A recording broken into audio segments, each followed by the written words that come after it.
Kubernetes, c'est peut-être un mot que vous avez déjà entendu ou bien qui vous est déjà familier, que vous avez rencontré dans certains langages de programmation. Si ça n'est pas le cas, ne vous inquiétez pas, je vous donne toutes les astuces pour maîtriser et dominer les namespaces dans Kubernetes. Dans cette partie, nous aborderons les usages d'un namespace et les bonnes pratiques pour savoir comment utiliser un namespace. Je vous propose, dans un premier temps, de définir ce qu'est un namespace. Un namespace, c'est une façon de regrouper logiquement vos ressources à l'intérieur d'un cluster. Dans les clusters Kubernetes, vous pouvez organiser les ressources dans des namespaces afin d'avoir plusieurs namespaces dans un cluster. Vous pouvez considérer un namespace comme un cluster virtuel à l'intérieur d'un cluster Kubernetes. Par ailleurs, Kubernetes attribue des namespaces par défaut si aucun autre n'est spécifié lors de la création d'un cluster ou d'un composant. On l'a souligné, le but principal d'un namespace, c'est de structurer vos composants.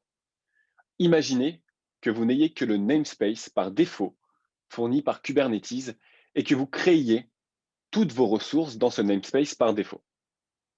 Prenons l'exemple d'une application complexe qui a de multiples déploiements, qui crée des répliques de plusieurs pods et que vous avez des ressources comme des services, des config maps ou encore des ingress. Très bientôt, votre namespace par défaut sera rempli de différents composants et il sera particulièrement compliqué d'avoir une vue d'ensemble de ce qu'il s'y trouve, notamment si nous avons de nombreux utilisateurs qui créent des ressources à l'intérieur de celui-ci. L'utilisation de namespace dans ce cas est pertinente pour regrouper les ressources. Par exemple, vous pouvez avoir un namespace dédié à votre base de données dans lequel vous déployez votre base de données et toutes les ressources connexes nécessaires.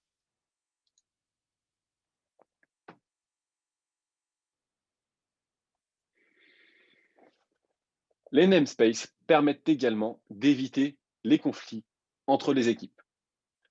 Prenons l'exemple de deux équipes travaillant sur deux projets distincts au sein d'un même cluster. Si les équipes réalisent un déploiement de même nom avec une configuration différente, l'une des deux équipes écrasera le déploiement de l'autre. Et pour éviter ce genre de conflit, les namespaces peuvent être utilisés pour que chaque équipe puisse travailler dans son propre namespace sans perturber le travail de l'autre.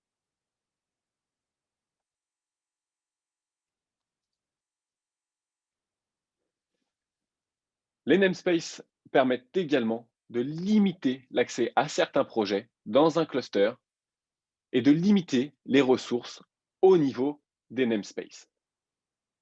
Dans ce même scénario, il est également possible de restreindre l'accès au namespace. Les équipes accèdent à leur propre environnement isolé et sécurisé, pouvant interagir avec les ressources présentes uniquement dans leur propre namespace. Ainsi, le risque qu'une équipe interfère accidentellement avec le travail d'une autre est minimisé. Par ailleurs, il est également possible de limiter les ressources telles que le CPU, la RAM et le stockage au niveau d'un namespace.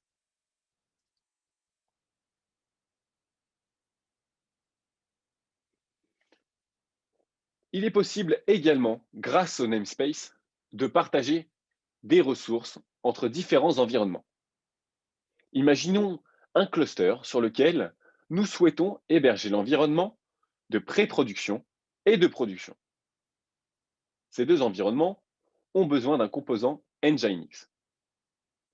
Il est possible de déployer ce dernier dans un cluster avec un namespace qui lui est propre, permettant aux deux environnements de l'utiliser de manière indépendante. De cette manière, il n'est pas nécessaire de déployer 2 fois ces ressources communes à l'environnement de pré-production et de production.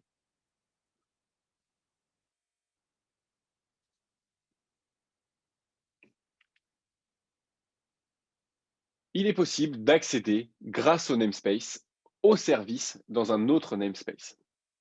Il y a plusieurs caractéristiques que vous devez prendre en considération avant de décider de la manière de grouper et d'utiliser les namespaces. La première est que vous ne pouvez pas accéder à la plupart des ressources d'un autre namespace. Par exemple, si vous avez un composant config map dans le namespace du projet A qui fait référence à un service de base de données dans le namespace database, vous ne pouvez pas utiliser ce composant config map dans le projet B. À la place, vous devrez créer le composant config map qui fait également référence au service de base de données dans le namespace database. Ainsi, chaque namespace définit sa propre config map, même si la référence est identique. Et cette règle s'applique également à d'autres composants, tels que le composant secret.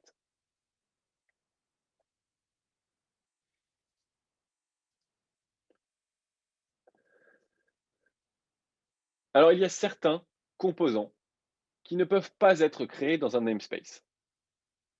Nous avons expliqué que la plupart des composants peuvent être créés dans un namespace. Cependant, certains ne peuvent pas être liés à un namespace.